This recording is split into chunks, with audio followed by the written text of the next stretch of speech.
Although football won't be back at Memorial until August, the Nebraska Cornhuskers dominating the news Saturday with the hiring of Matt Rule. And here in downtown Omaha, fans are very excited and very hopeful for the future of the program.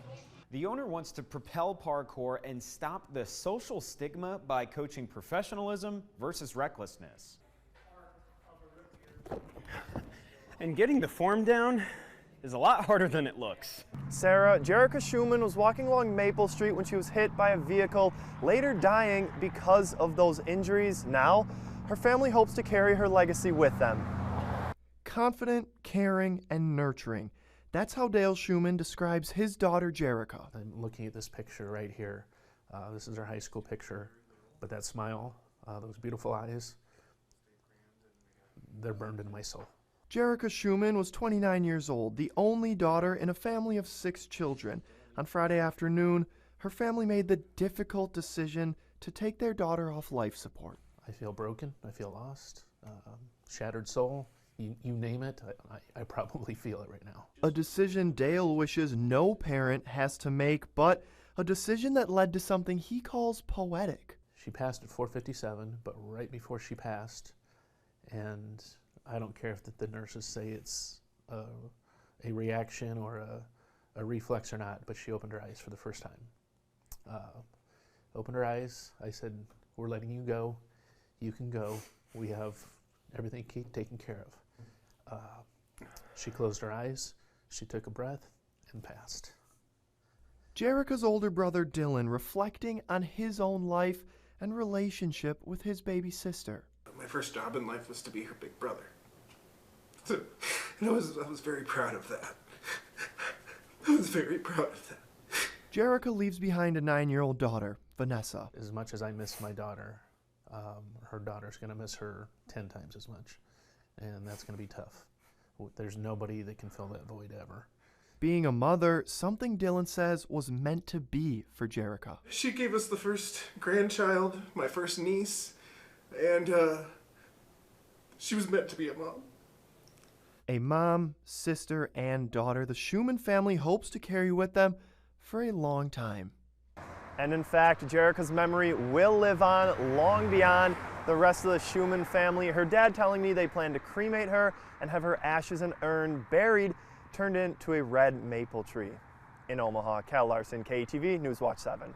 Good Guys Gun and Pawn sits off 132nd and B in Omaha. We started a timer and walked through the process to purchase a rifle. I would need your ID. Okay. Do you have a firearm purchase permit? I do not. Okay. Then we will do a NICS background check on you. It took around 4 minutes to finish the firearm transaction paperwork. It required me to answer questions about criminal history, drug use, citizenship, and mental health. That exact question reads, quote, have you ever been adjudicated as a mental defective, or have you ever been committed to a mental institution, end quote. Then dealers would call the feds. The last name is spelled F-I-L-I. That's a check of the National Instant Criminal Background Check System. Within minutes, NICS can advise a proceed, if it's okay to buy the gun, a delay, or deny. Status, proceed. Get a proceed and pay for your gun. Thank you very much. You're welcome. Have a good day. You too.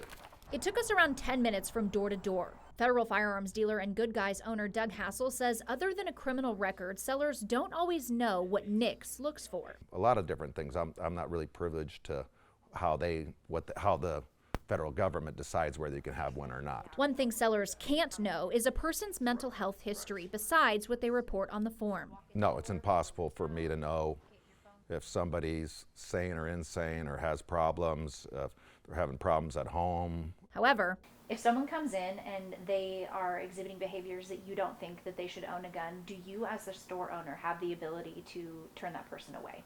Absolutely.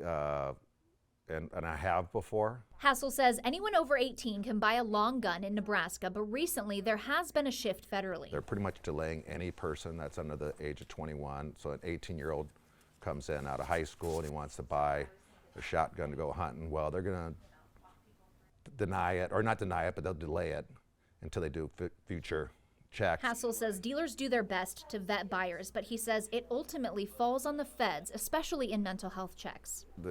The local police were called in and this, and it's not getting reported up to the federal government when they're doing the NICS background checks. that maybe there needs to be more money allocated to it to do better investigations. He encourages stronger communication of issues that should prevent someone from buying a gun. Guns are safe in the right hands, they're dangerous in the wrong hands. Captured on Ring doorbell video, you can see the Lehman family home turn into an inferno. Brendan Burt is the man in the video pounding on windows on the side of the house. Smoke alarms were not going off. Like every second that was going by, it was just getting worse. Burt says he took a wrong turn down this road in Red Oak and just happened to see the fire starting. I don't know, I just felt like somebody was in there because it was so late at night, you know. Like I just knew that I had to act quick. Inside, 3 children home alone with their 22-year-old brother.